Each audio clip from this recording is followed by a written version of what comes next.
and welcome to Theater Charlotte's TC Teachables. I'm Jackie Timmons, and today, to round up our virtual takeover of Cat in a Hot Tin Roof, we have with us the show's director, Dennis Delamar. Hi. How's it going? Thank you so much for all of your work during this takeover week for Cat on a Hot Tin Roof. We really appreciate it.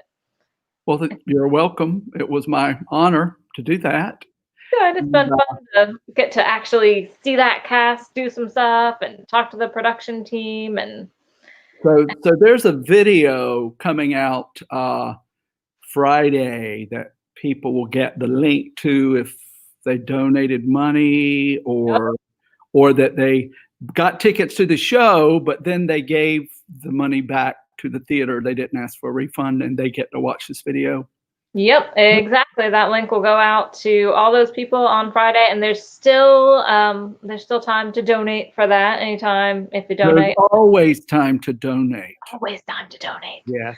So good cause. Just to fill you folks in about that, I filmed an interview with Chris Wilson, my assistant on this show, Cat on a Hot Tin Roof, and a long time, like 3 hours, and he's going to edit all of that. I was on the set Friday, and he will edit that and add some scenes that we filmed with the cast from home of 3 or 4 scenes I picked, and that's all part of that video for folks that get that on Friday. But I'm very honored, Jackie, that you asked me to do this. To talk about directing. I don't do that so often, but I'm glad to. Let's see. Let me get started. All right. I'm going to just share a few things. Some potential directors out there listening, maybe, or actors, or both, like me. I asked how did I come to being a director? I started as an actor many years ago because I've got some age on me and some experience. And I would say my greatest teacher has been experience. I didn't formally go to college to learn this. Mine's come from being a great observer. And I started way back in the late 70s, 1980, so over 40 years. I have all of this in a computer database because that's just the kind of guy I am. This show was my 201st theater experience play. And I would say 150 of those on that dated chart of mine where I keep up with the theater I did it with, the role I was, and the year it was, the play. 150 of those are acting and about 50 directing. So I feel that directors who have acted or still act, they bring something to the table that has value. I think some of you may agree with that. I try to pull from whatever resources I have from within to help me do a good job at whatever I do. But so I started back in the early 80s and did a lot of acting. And every now and then I'd get to direct. I assisted 2 or 3 times with people I respected and wanted me by their side to watch and listen and help. And that was really good. And I suggest anyone out there wanting to become a director, jump at the chance to work on a play and to work with a director. It may not be the assistant, but in any form where you can be in the room and observe and take in the good, the bad, and the ugly. I say that jokingly, but not. I often tell folks that where I come from with my directing style or what I've learned has been observing the ones I felt were really good. And we have some outstanding directors in Charlotte. We have for years. Any fellow theater people out there, you love your favorite directors and you know the whys. And as a director, I do. And sometimes I've been in plays and I've thought, okay, when I'm in charge, I'm not going to do that. Or when I'm in charge, I hope I can do mine that well, or some of those properties. But it's observing what works, what you see. And then, of course, as you continue to work, you get in on the inside and the mechanics of it and the production team and working, collaborating with them and bringing your piece to life. It's been a process for me, and it's built one play builds on the next, one experience on the next. And like anything in my life as an artist or any job I want to do, I like to feel that I can keep learning. I can continue to evaluate. I can get better. I can change. I hope I'm that as a human being, but that applies to being a director, in my opinion. Now, I want to add this, that I've been asked to do a teaching thing for directing. This is what I'm sharing today has worked for me. And I feel like I've had success with over a long period of time. And so that's what I share today. There are many other directors that do it differently than I do, but I like to believe I'm using some good principles of solid leadership and creativity. So I think about some of my favorite directors. One of the things I observed early on, and I'm going to give you a couple of examples, what I'm talking about. At Theater Charlotte, cool logo back here, by the way. I came by the theater to use a computer here because everything I've done from my house has been horrible. So thank you, Chris Timmons, for letting me borrow this and be at the theater. Nobody's in here but me, and Chris is over in another room. It's kind of a sweet feeling to be back in this space again that I love so much and miss. So I was directing Cat on a Hot Tin Roof, and as you know, and we were 5 days before our opening night, and it was such a good show. And then what came upon us as a nation and world came upon this cast and this show. The set is built. It is beautiful, temporary set. The costumes, Chelsea Ritalik, everything, the props. But back to experiences I want to relate and examples. In 1990, here in Theater Charlotte, it's the very space I'm talking from, I was in a delightful play. I got to do it twice as an actor, once in 1990 here, and once again in 2000 at Southern Appalachian Repertory Theater, Sartre at Mars Hill. And Lon Baumgartner was my director, and he's a good friend and out there in the community. I'm sure a lot of you know Lon and have had great experiences with him.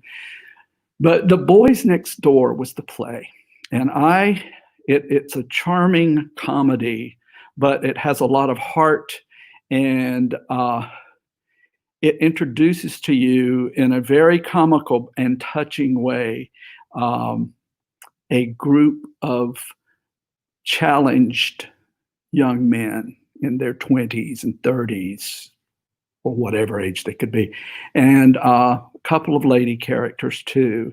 And it takes place in a group home, and it's their life there, and the funny stuff that happens there, and then going to a dance at the gym, but these characters we meet and in the play, and that's a big responsibility to play someone with challenges. My character Arnold had autism, and he was very funny and very brilliant and talked very fast. Where I'm getting to with this is Lon had the good judgment to schedule a trip with our whole cast to a group home in Charlotte. And he worked that out with the people in charge and the overseers there, the caregivers. And one of the main characters was the caregiver, Jack. it was his story. He was telling it, and that was Carl McIntyre in the 1990 production. Pardon me.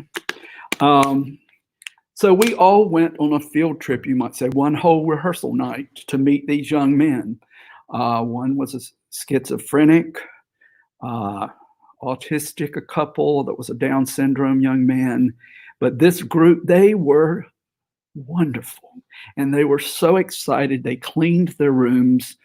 And we went to them. And all of us who played these different characters got so much from that informed respectfully who we were playing and what we were saying. I've never forgotten it. Lon, thank you. I'll always appreciate it. And that's the type of thing you observe from good directors that you say, when I direct, let's see, how does that inspire me? So I'd say to you, if you're interested in directing, look at what inspires you and look forward to incorporating that and making that your own. Just to add to that experience, the night before we opened, we had a final dress, and the caregivers at the group home brought those guys here. They were so excited, and we did the show for them. It was something I'll never forget. I may tear up talking about it, but after it, they loved on us and hugged us. They felt like they were on the stage with us because we made over them and told them how important they were to our process. And we posed for pictures. I wore a ball cap, and one of the little guys wore a ball cap. There was one guy, I visited his room, and he told me everything in his room, and that with detail. And that informed my characterization as an actor. Providing those types of things for actors is so good. And that's something I learned from another director. Another great one was when we did Cabaret here, 2004. Steve Umberger was my director. He smartly brought in Dr. Susan Cherniak-Spatz, my dear friend, who I collaborated on a play about her life with Charles Laborde in Three Bone Theater just this past fall. And Susan talked to us about life in Berlin at the time our play was set.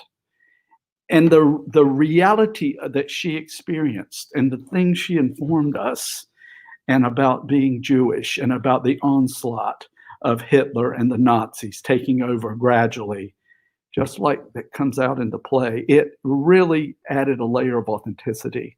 Those layers of authenticity that you can give to a show are just part of what makes one so special and organic and natural and is informed with detail. And actors, and I know this as an actor, you absorb it, you own it, you feel it. So two places I've followed through. Similarly, I had the pleasure of directing The Normal Heart here in 2015, a drama about the AIDS epidemic and how the government neglected it. Larry Kramer's masterpiece. Larry Kramer, rest in peace, who left us a couple of months ago. But it was an honor to be asked. I think Ron Law says, I'm given some sensitive material, and I love that. By the way, I brought one visual is all. I keep my notebook. I have a notebook as a director, and I always keep it. Some of them are small, some of them are big. Here is my Normal Heart notebook. I brought it just to show you. And I also like to decorate it. This is me in the picture, by the way, on my cover of at the time of this play, 1983, 84, 85. But that was all part of what informed our experience. So for my cast, many of them, they weren't around in 1985. Their ages were from 18 on through their 40s.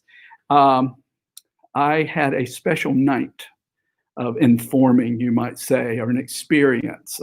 I put it in the rehearsal schedule. It took a lot of planning, but boy, it was worth it. I had Debbie Warren, who's with Rain, come that night. She brought people. I had friends that I incorporated that were thrilled to volunteer that had lived through the AIDS epidemic in New York in the 80s. One of them, one had lost his partner, his brother, and then I had some folks that currently were living with HIV, and they talked to us about their experience. All of that we had in this very room where I'm sitting. We had around a big arena table like thing. We were all looking at each other, and it was a sharing night. And wow, it meant a lot to me, but I could see the faces of these actors, and they, all these guests fielded questions, realities, what they lived through, what they was like now. And that informed the actors. That was part of what we call research. But that real life stuff adds a layer to your play as a director that, first of all, the cast never forgets it. And it makes their words and their storytelling even more meaningful. The other time was I had the privilege of directing for children's theater. Adam Burke asked me to direct Spelling 255. Actually, Michelle asked me, and then Adam asked me to do it again 5 years later. But it was a play about autism and a family, a single mom raising two boys, and what it was like for them. And that was a play the touring group did at Children's Theater. And what a privilege to be asked to do it. Every time I'm asked to direct a play, by the way, I think it's just an honor and a privilege. I love that somebody has faith in me that they want me to bring a piece of their theater. But back to what I'm getting at, of course, it was important for the authenticity and the respect for the material and not to have false notes because one of the characters was a boy with autism, the younger brother, and the older brother was like the caregiver. The story's told in the older brother's point of view. The first time I did it with the touring company, what's called Taradiddle, now they're Children's Theater Touring Company, Scott Tynes Miller played one of my favorite actors to work with. He played the autistic young man, and he immersed himself with the research and the reading, but we also set up, with help of folks at the Children's Theater to help us do this, I went with Scott and we met with a family that was every single person in the family. The dad, the mom, and 3 kids were all on the spectrum. And we had an afternoon of about an hour. We played with the kids, board games and things they were manipulating, and they asked us questions. We asked them questions, but an even better piece of research for Scott. And when Scott did this and told me about it, he did this on his own. He met with a mom, and the son is now like 20 or 21 and going to college. And he spent some time, met them, and talked, and that really helped inform his characterization. When I did the remount with Children's Theater 2 years ago, we brought it back. I think 2013 and 2018 is when we did them.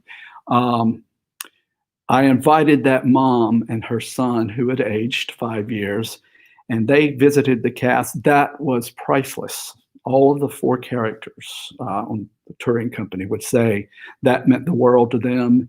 It just gave weight and credence to what they were doing. And so I know I've elaborated a lot, but I think that's very important. So it brings to me, let's see, I have so many things to share. I probably won't try to do them all, but thank you for tolerating that.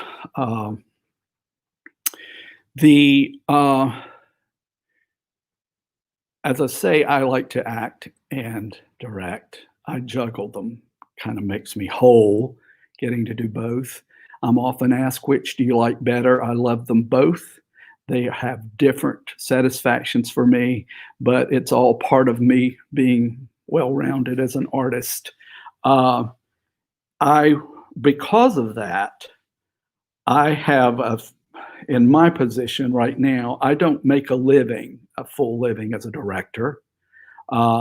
It's something I'm contracted to do, but I was an elementary school teacher for 30 years, and I have a pension now. But I love to get freelance work as an actor and freelance work as a director. But if the piece that I'm asked to direct will need to be one for me at this point in my life and my value of my own time, and hopefully when you get to direct, it'll be for a piece you love, a piece that you believe in, a piece that you respect the writing, and you want to be the person who gets to tell that story through your vision. So I have to say, when I look at my resume as a director, every single one of them, there were thoughts that went into the decision to do that. And I have been very fortunate in Charlotte to get to direct some of the coolest pieces, Pulitzer Prize winners, material that spoke to my heart or my social sense. I got to direct Clyburn Park Actors Theater, which was about, it had just won the Pulitzer Prize, and it spoke to race and what is going on in our country. As I say, I directed The Normal Heart, a play about autism, and me, a former teacher who taught children who had autism.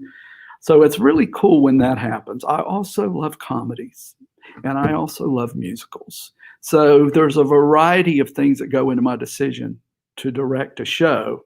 But the reason for saying that is, when you direct, let your passion for the show show. Just like a teacher, and I speak from that experience, your children in your classroom, elementary, high school, wherever, they can tell if you love what you're talking about and if you know what you're talking about. It's contagious. You're excited about it, it gets them excited about it. Same with a play. And that's what's good about the producers around here, like Adam Burke and Children's Theater, and Dan Shoemaker and Chip Decker at Actors Theater, and Ron Law here. They connect pieces with people they think who will have a passion for a piece, who can bring something, a love for it, a spin, and a respect for it. So that's very cool. So to be connected with a piece that you love and to let that show to your cast, it'll also inform all of your work on it. You'll eat, sleep, and breathe it, and you won't resent it. You'll love it, and you'll think, God, I'm lucky to get to do this. So with that said, showing that to your cast and your production team is also important. They will feel it. It'll also be part of the respect you want to build within them. Let's see about, so I think about when I know I'm going to direct a play and I've been given that privilege, I start my homework. I research. Often what has inspired me, I might have seen a production of it and thought, I love that play or what it said, or I might have read about it or read a review of it, or just informed myself about it and thought, oh, I'd love to get a hold of that. Sometimes producers will know about it before me and say, we want you to read this. This might be your thing. I remember Alan Poindexter at Children's Theater. He said, I want you to read this play. I think you might be the person for it. It was Laura Ingalls' Wilder Christmas. It's very dramatic, Laura Ingalls' story. It was that year in her life where the family was destitute, freezing, and Mama had a baby. Catherine Smith played her so beautifully. Mark Sutton was the dad, and they lost the baby. And that covered a very sensitive, touching, dealing with death and children dealing with death. very serious for children's theater to do a play at Christmas where they're usually doing funny, light things, Scrooge, or which I've directed there, and Best Christmas Pageant Ever, and some of these that bring them in. Well, it was almost an experiment, and I appreciated Alan and the theater doing that. It was 2004 Christmas, I believe, but that's awesome when a director thinks they know you will. I mean, artistic director or a producer of a theater matches you with something or asks you to consider it. That's always an honor. And I guess that comes with experience and reputation. And every community is different. Every theater community, this isn't New York. That's a different thing there. This is our theater community, Charlotte, which I love. It is filled with talented people that I can keep learning from and respecting and appreciating. So after I know I'm directing a show, I start my homework. By the time I get to the audition night, I feel a director should know his or her play. You should have a vision of it, and especially know the characters and who and what you're looking for. Help the best you can to any auditionees what you're looking for, describe them, give them that information up front.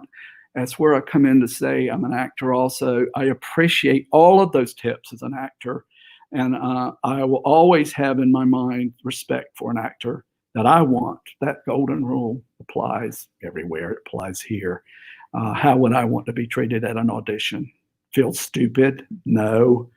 Feel like I did okay, the best I could? Yes.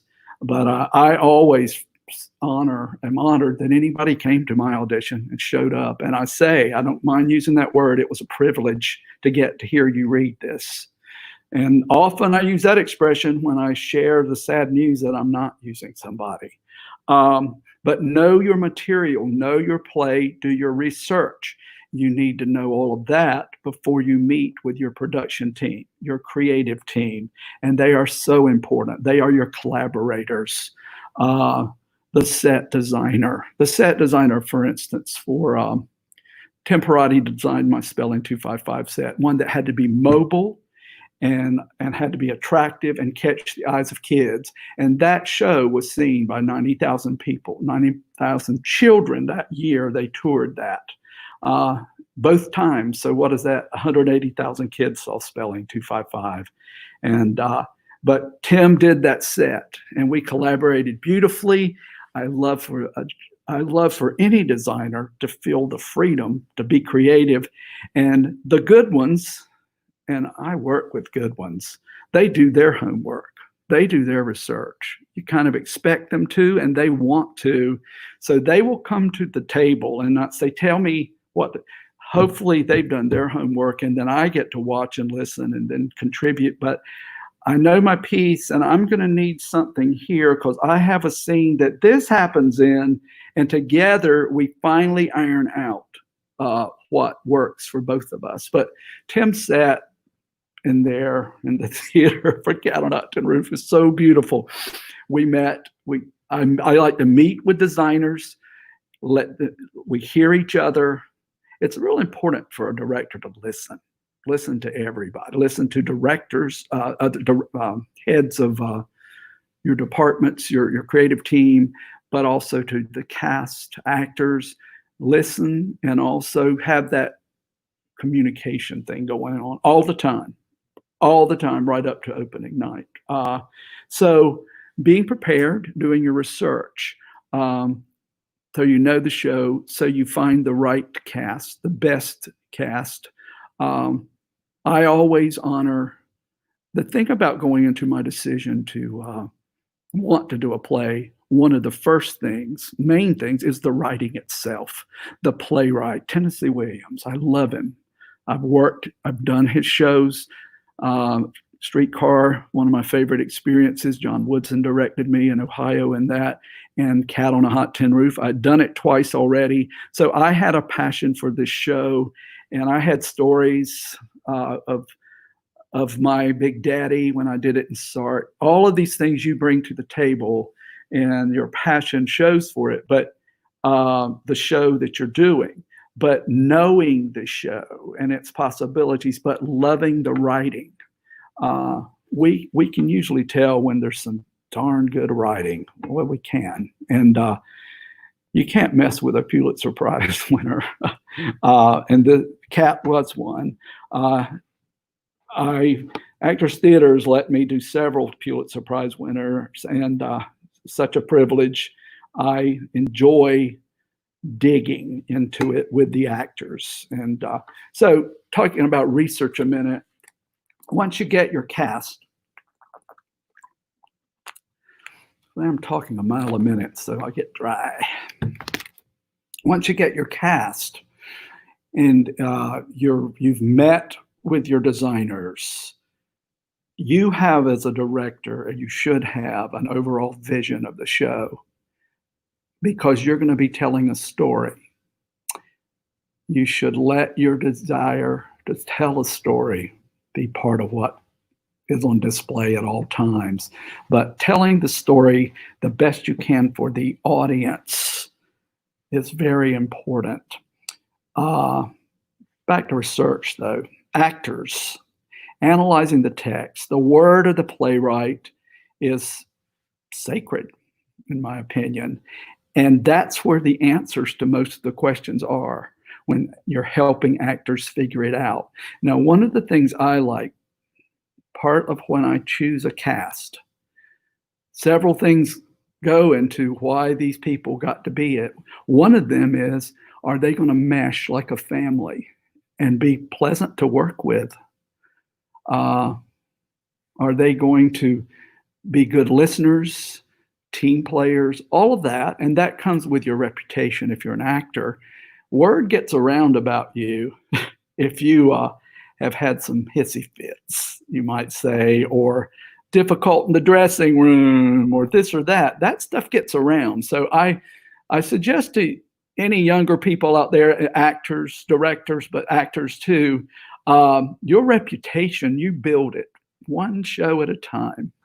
And you'll be so pleased to see you'll get more work based on the work you did the last time. We love working with him. Oh, wow, if he's right, oh, well, let's get him, because you're a proven commodity. It's just like hiring people who deliver the goods. But trust your actors.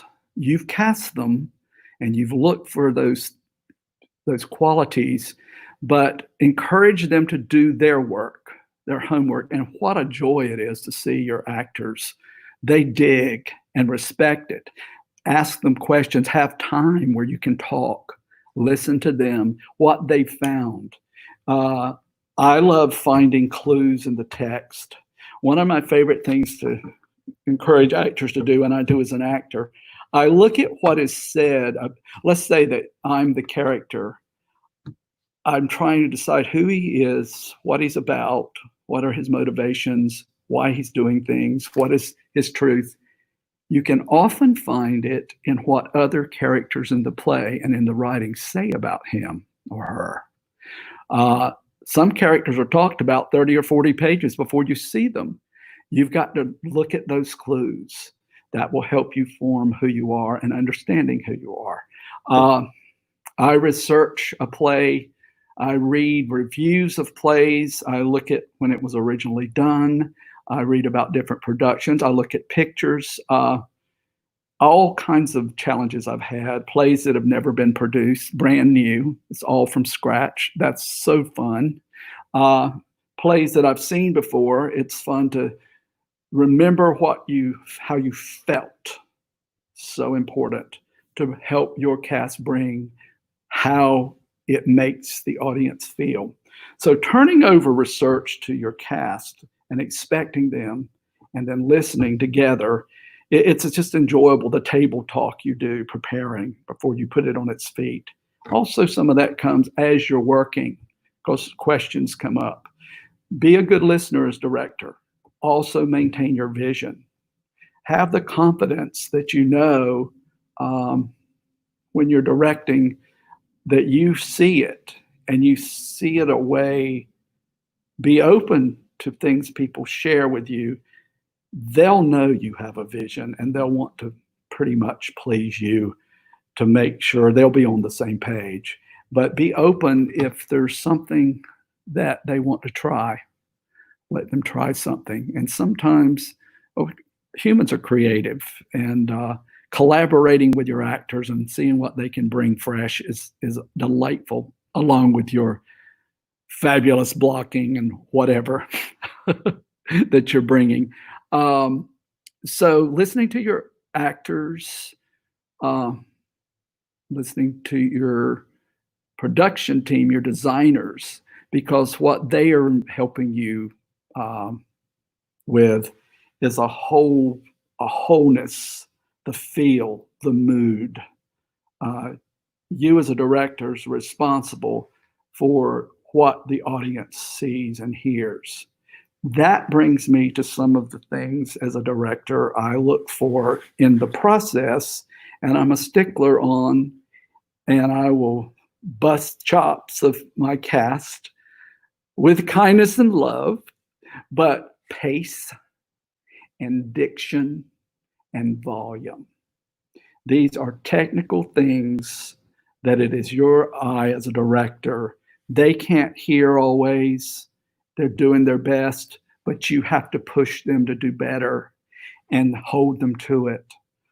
There are words and that all takes place in note taking at the end when you give notes after rehearsals. And you expect your actors to have paper and pencil, of course, and write down the notes. You think you can remember it all, but you can't always. And it's great for an actor to review your notes and mentally check it again, read them before the next rehearsal. That builds improvement. There's a joint feeling of accomplishment together when you give a good note to somebody, and then the next time they try it, and you can see them feeling how good it worked, or some idea you try. And it's just fun to have that collaboration and that trust and respect. And a cast needs to know that you're basically, the bottom line is you and your vision. And if something is wrong in the play, the buck stops with you, the director. So, which is why some directors go all kinds of crazy if things aren't working all right. I believe in trying to keep your cool. I've been very passionate, though. I am a teacher once and now and always, even though I'm retired. But you push people lovingly to do their best. And if they respect you and they want the same thing, the best show possible, they'll do it. Might anger them sometimes that they're being pushed too much, but I believe in that. Another thing I respect and love about a show are the details. I love the show's aesthetic, how it looks up there, the beauty of it, how blocking works, how relationships work, help the actors relate to the set, to the furniture, to their props. Favorite things, details I love to take care of is business. As an actor, I love it, and it's often a challenge, but to give business to actors and then watch them incorporate it into their characters and the moments they're in their scenes. One that I always remember, one of my favorites, and I love dropping names, people I love. One of them is George Gray, Actors Theater. I got to direct Visiting Mr. Green. It was a two-man show. George played this old Jewish guy that lived alone. His wife was dead. His place was a mess. And Billy Inslee played this young guy who was court ordered to go help that old guy once a week, buy us groceries and all of that.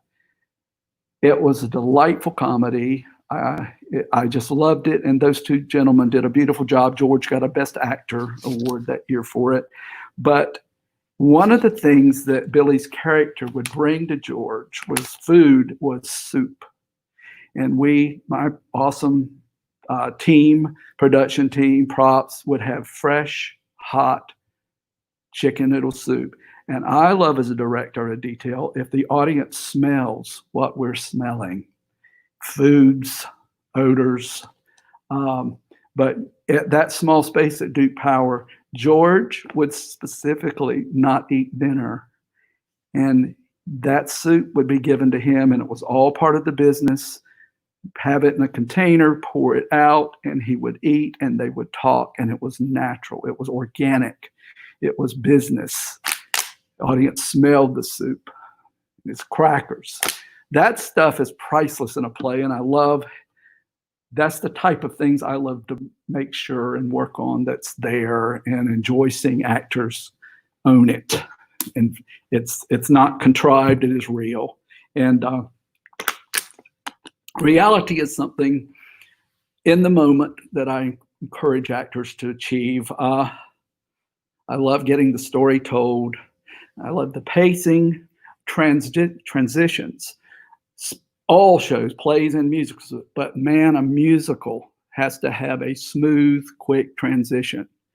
The audience has to be taken into consideration whenever they're sitting there. What do they feel while this scene changes into the next? If you can make a creative transition, for instance, Jill Blady's transitions here in The Odd Couple with her team going out on stage, those things are priceless. That's ingenious direction. I love that stuff. So your transitions are important. The pace is important. And your ear hears that. I mentioned it earlier, but you've got to say that faster. Sometimes it just boils down to you have to say that faster. And if they keep doing it the same speed or pauses, and it slows the pace of the scene and we lose the audience, you have to just call somebody out on it in the next time you have notes and practice it right there at the moment and say that way. And that sometimes may be rude, but I've had to go there. And it depends. There's different levels of experience with actors. Some actors are pros and have been doing it a long time, and you don't have to give a whole lot of notes to. They're doing their work, and they know instinctively just as much as you do, often better. So you got to trust your actors. Sometimes stand aside and let them just do it. Others, less experienced, you lovingly give them more direction because you know the other actors are going to depend on them. I'm going to be wrapping this up soon. Is there anything else I wanted to make sure I said? I had talked about remounts. I've had a chance to do 2 remounts, 3 actually. Keep your notes as a director. And like an actor, when I get to play a role again, I want to do the next time better. Some remounts you're expected to do it exactly like you did before with the same person. But when you get to recast it, it's so fun to make the differences come from the individuals that are new. You bring from those actors what they got going on to make this fresh. The other one was wonderful. This is a new wonderful. Okay, I've just rambled. Hey, Dennis. I'm done. We're about wrap this up. If there was anything you wanted to add, Jackie, or was Yeah, that was all awesome. Chris, as always, has a question for you. You talked some about auditions right after he posted this question, but I think rehearsal schedule is yes, fascinating thing to talk about. I have no idea how you do that. It's so complicated. Thank you. That was in my notes, but I just didn't get to it. And it piggybacks with another important person that I've not discussed. The teacher in me is about, and I think that helps inform me as a director. I am organized. I believe in schedules. I believe in being on time, but I believe in planning times to cover everything. I also believe, especially at a theater where there are volunteers, like Theater Charlotte, where I've worked, is I respect the volunteer actors' time. And I know as a volunteer actor, if I look at a schedule and my director has put in his plans, I will need you not at 6:30, but 8 o'clock, and we'll do this scene. I respect that so much. Thought went into it, planning, and that stuff is respected by fellow actors so much. And it also makes you accomplish everything you want to accomplish and trying to stick to your schedule.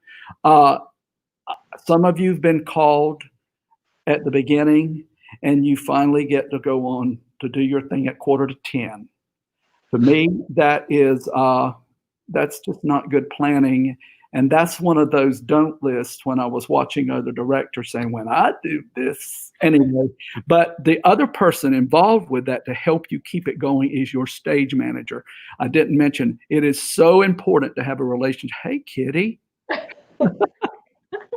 Whoa, cat on a hot tin roof. Okay. You planned that, Jackie. So your stage manager, that relationship, and I love to build relationships with all of my actors in the cast, and we build a family together. I say that on the first day. We are going to be a family. You're going to look out for each other. There's times you're going to be on stage when somebody goes down with a line. You're going to save them because you love them. They're your family. You're saving their butt. But your stage manager is going to be in charge of the show, and I like to model it and let the cast see me referring to the stage manager, because they're going to call it. They'll be in charge of it. You will turn the show over to them opening night. When there are problems, your stage manager will take care of it. But making a good rehearsal schedule, it's a tool, and making sure you get stuff covered and have time for everything. It's how I know that I'll ask, I need this many days to do this, because I know I've got this, this, and this. I also break my script down to scenes, and that's all part of the rehearsal schedule too. Often the rehearsal schedule will be a week at a time, because you want the flexibility, and then it'll come to 2 weeks. So hope that helped. Yeah. It's so important, and it's so respected and appreciated by fellow actors, by actors, and it allows us to get everything done. Yes, I know. I've heard some stories of when people were scheduled the other way. It happens all the time. I also add, it sometimes happens. Sometimes you can't help it. You do the best you can, but when your actors know you're trying, at least, exactly. It's all part of that feeling. And when I start a show, I like to feel like when people finish it and the last day happens and the set is struck, I have a personal goal as a human being, is they are able to look back and say, that was one of my favorite theater experiences. I take pride in that, and that I kind of try to let there be this love thing. A lot of it has to do with humor. A cast that can laugh together, play together, can also get serious together and get the job done. I think you're doing well with that. Rick Taylor. Thank you, Rick Taylor. Oh man, I love working with you too, and thank you you were such an outstanding Reverend Tooker in Cat on a Hot Tin Roof. You brought the humor. You were great to direct. What's fun for me is, and this is a bridge that's often difficult, we work side by side in You Can't Take It With You as actors. And then I'm sitting in the director's seat. So I'm always respectful of my peers when they step in front of me as a fellow actor, and I'm the director, and I've got to make a decision. But you were delivering some great work here, sir, and I look forward to our next time we work together. Awesome. And then just a couple more little notes. There's a lot of comments on here. I'm just going to share a couple with you. Not so many questions. Just everybody loves you. Becca, feelings are mutual, my dear. One day we're going to work together. That's the truth. I kept saying that to Gretchen McGinty, and it finally happened. She was most incredible Maggie in this show. But thank you. That's very kind. And then agrees. Okay, there's Allison Snow Reinhardt. Gosh, she and I in Spring Awakening. Ooh, I will never forget. Also, our Miracle on 34th Street. I have stories. That's what I love about this theater community. This is the theater community that had Miss Paige Johnston Thomas. I got her to work. She was an awesome director who did everything right, in my opinion, on Oslo, her last show. It was something. But Our theater community is rich and incredible. It is diverse. I look forward to even more diversity. I think we can do a lot better with that. But this theater community is one that I'm proud to be a part of. It's part of my family. Yeah. Look, Mine too. Merrick, your heart. Lois Merrick, I can count on for being props designer. Anytime she's running, she's here with me. We've done 4 or 5 together now. I'm also a person about everybody's rights and everybody getting featured. And since I'm now in the AARP category, I love that I call him Lois, who is over and she is not held back by her age. And No. enthusiasm and her quality and her output is incredible. That's important to me to keep that wide open and everybody feels represented at the community theater level. Absolutely. Absolutely. Oh my goodness, we've been chatting away. We have. Woo! Let me have another sip of water. You get a sip of water. I'm going to thank you. This was awesome. Just to let you know, anybody that was watching and you wrote stuff, I am talking constantly and looking at a green dot right up there. I cannot read any of the stuff you wrote. So later, I'll be able to go back and watch how I did and how much. Anyway, if I didn't sound too ridiculous, but then I'll be able to read those comments. So right. Yeah. if any of them are ugly or mean or something, I'm glad I didn't see them now. No, just pretty much everybody loves you, which we already knew. So. Okay, that's enough of that. I would like to close with a personal thank you and shout out to all 15 of the cast members and the whole production team on Cat on a Hot Tin Roof. I know you guys have met some of them. I wish you could have seen our 5 children. Oh my golly. They were so adorable as the No Neck Monsters. I had a special audition, had 12 kids come, and we narrowed it down to 5. And a collaborative effort. I smartly gave their parents, May and Gooper, I said, you choreograph this song. Dinka dinka doo. You teach them. Josh Loxton is an awesome singer. And Susan herself, McClellan, who played May, is a director herself. And she took her family at home. They created the choreo. But those 5 kids doing that at the birthday party, that was something special. But the whole cast, Corliss Hayes, Graham Williams, for them to step up and do those roles that I wouldn't expect anybody, an African-American, to step into in 2020 in this period piece. I had such respect for that and appreciation. Corliss loves her August Wilson as I do. I've seen every one of them, many of them in New York and many of them with Rory's incredible group here and at CPCC. But she says, I love Tennessee Williams and the writing, and I just want to be on board. And then she helped me bring Graham in, who is an accomplished actor, and I look forward to working with. But having them for the authenticity factor in this period piece of the South with plantations, that meant a lot to me. I just respected them and was worried, how am I going to get that now? But those folks in the cast, new people came, people that I'd never worked with, some that I have. So you guys, I wish the community could have seen what I saw the last Thursday night before we shut down. We had a full run. You knew your lines, and you went there in every scene with the humor and the pathos and the anger and the passion. And Tennessee Williams was proud if he was watching from wherever. And I was just eating it up. And Susan Clevenger, my stage manager, she was too, and Chris Wilson, my assistant director.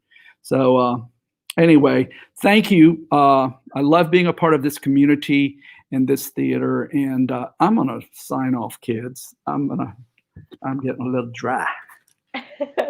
Well, thank you so much, Dennis. We will see you again soon. Yes. I'll see you guys at the theater someday. Yeah. Right now, I'm wearing my mask.